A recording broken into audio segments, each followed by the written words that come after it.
قرآن کریم میں بیان ہے، مینشن ہے کہ حلال کیا ہے اور حرام کیا ہے۔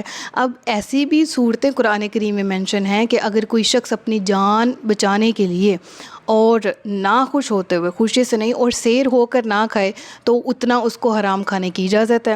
اب پہلا کیا ہے کہ حرام نہیں کھانا، لیکن کنڈیشن دے دی کہ اب تم تنگ ہو، کسی جگہ کسی جنگل میں پھنسے ہو، جان بچانے کے لیے تمہیں کسی درندے کا شکار کرنا پڑ رہا ہے اور وہ درندہ جو ہے وہ اسلام میں حلال نہیں ہے، تو ہاں تم اس کو ذبح کر کے کھا سکتے ہو۔ ہاں پیٹ بھر کے نہ کھانا، خوش ہو کے نہ کھانا، جان بوجھ کے نہ کھانا، اتنا کھانا کہ جتنا تمہاری باڈی کو انرجی کی ضرورت ہے۔ سمجھ آ رہی ہے نا؟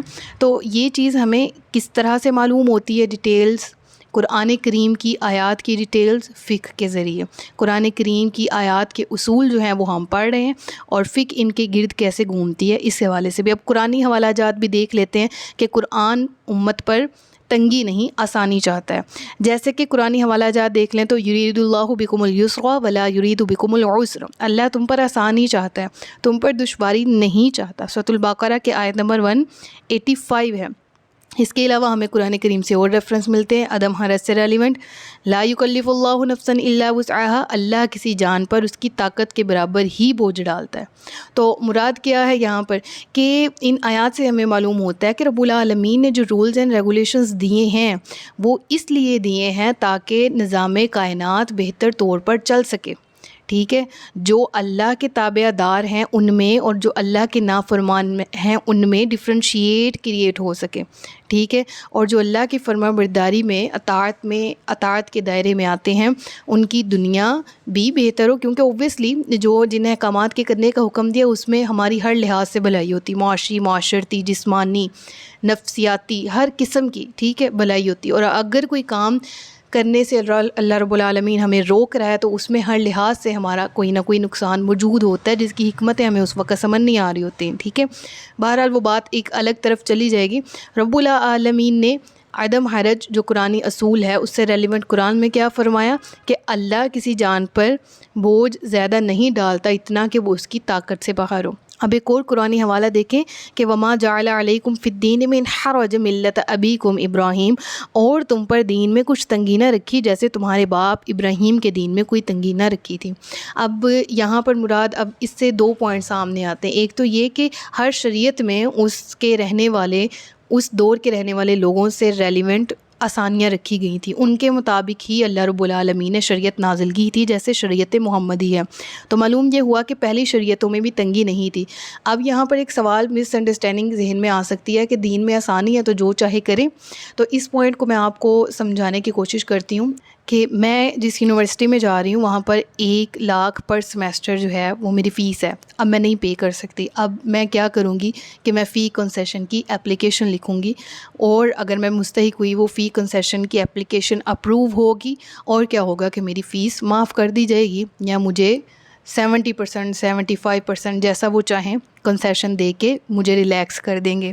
لیکن ان کا رول کیا ہے؟ فیس پے کرنی ہے، نہیں کر سکتے تو ہم آپ کو تھوڑی سی چھوٹ دیتے ہیں، رعایت دیتے ہیں۔ سمجھ آ رہی ہے نا؟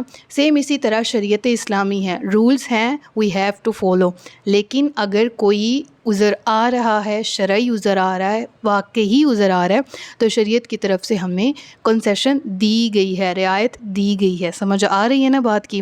اب اس کے حوالے سے آگے چلتے ہیں۔ قلت تکلیف، قلت مطلب کم ہونا، تکلیف مطلب آپ کو پتہ ہے زحمت، تکلیف۔ اب یہ بالکل اس کے مترادف ہی ہے، ٹھیک ہے؟ جب حرج نہیں ہوگا، جب تنگی نہیں ہوگی تو تکلیف بھی نہیں ہوگی۔ سمجھ آ رہی؟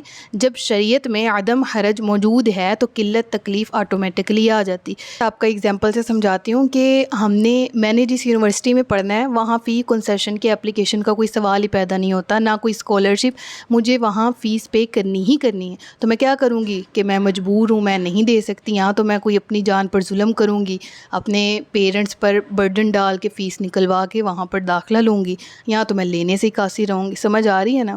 اب انہوں نے مجھے کنسیشن کا جو اپلیکیشن لکھنے کا اختیار دیا ہے، اپلیکیشن اپروو کی ہے، تو اس کی وجہ سے کیا ہوا کہ قلت تکلیف بھی ہوگی، یعنی تکلیف کم بھی ہوگی۔ عدم حرج موجود تھا تو قلت تکلیف بھی آٹومیٹکلی اس کے ساتھ کھینچی چلی آئی۔ سمجھ آ گئی ہے نا؟ یعنی مجھے کوئی زحمت نہیں ہوئی، میں نے بغیر کسی تکلیف کے یونیورسٹی میں ایڈمیشن لے لیا۔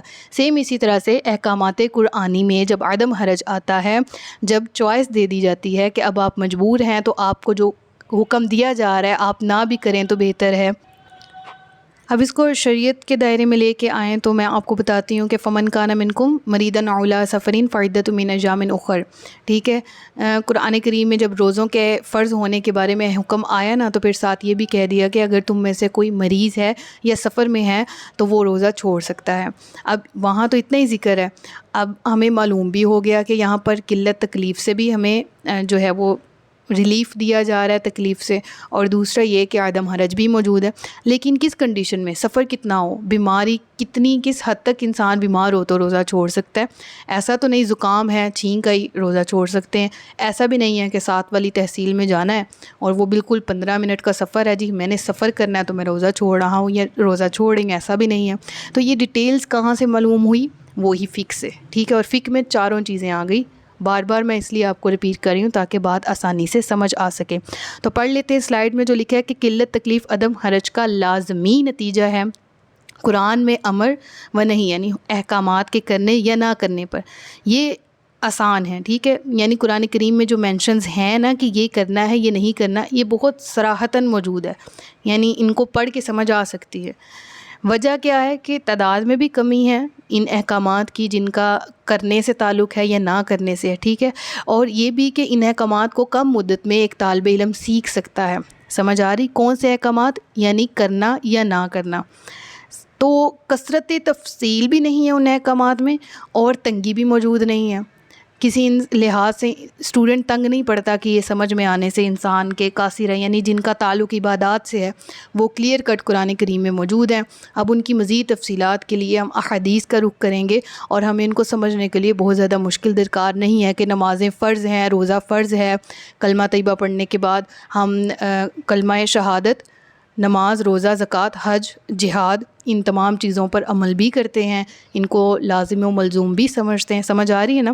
تو یہ ساری چیزیں ذہن میں رکھنا لازم و ملزوم ہے۔ قلت تکلیف کے بارے میں ایک اور آیت کا ریفرنس پڑھ لیتے ہیں، یرید اللہ ان یخفف عنکم وخلق الانسان ضعیفا، یعنی اللہ چاہتا ہے کہ تم پر آسانی کرے اور آدمی کمزور بنایا گیا ہے۔ تو رب العالمین، the creator, the one who create every thing, are lord, اللہ سبحانہ و تعالیٰ، انہوں نے ہمیں پیدا کیا اور وہ بہتر جانتے ہیں کہ ہم میں کتنی طاقت ہے حکم کو کرنے کی اور کتنی نہیں۔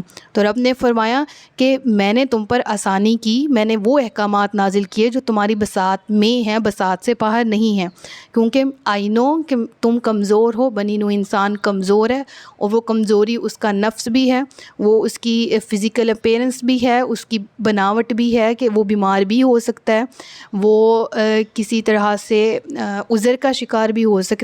تو ان کنڈیشنز میں رب العالمین نے ہمیں چھوٹ بھی دی۔ اب یہاں تک ہم نے قلت تکلیف کے بارے میں پڑھ لیا، اور انشاءاللہ جو نیکسٹ 2 پوائنٹس ہیں وہ نیکسٹ لیکچر میں کور کروں گی، ایز آئی ٹولڈ ارلیئر کہ مجھے اگر زیادہ ٹائم لگ گیا تو انشاءاللہ نیکسٹ ویڈیو میں اگلے 2 پوائنٹس۔